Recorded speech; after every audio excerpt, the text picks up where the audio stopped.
Au Sénégal maintenant, où la femme est bien décidée à briser certaines idées préconçues. Elle travaille en effet dans un domaine perçu généralement comme masculin.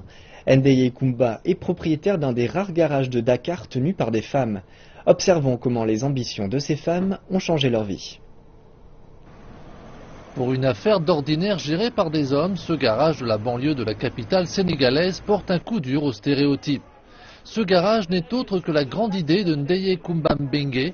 Cette professionnelle de la mécanique a choisi une orientation hors du commun puisqu'elle a décidé d'avoir son propre garage. Et elle savait qu'un jour, son ambition serait récompensée. Au début, c'était très dur, donc psychologiquement surtout, parce qu'à l'époque, c'était pratiquement quasi rare de voir une femme mécanicienne au Sénégal. Donc même si je sortais avec ma tenue, donc les gens me prenaient comme une folle. Et vraiment, je leur faisais marrer. Mais avec l'amour du métier, donc je me suis battue pour me dire que non, j'ai choisi ce métier pour demain être quelqu'un. Donc je vais y aller et foncer.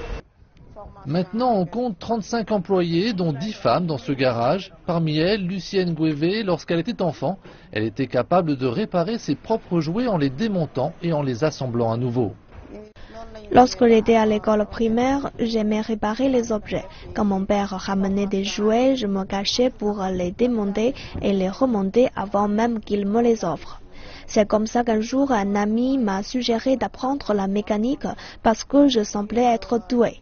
J'ai donc été formée et obtenu les certificats d'aptitude technique de niveau 1 et 2, puis je suis devenue mécanicienne. Alors que peu d'opportunités professionnelles sont ouvertes aux femmes dans le pays, cette avancée est perçue comme majeure pour celles qui ont choisi de faire un métier d'ordinaire réservé aux hommes.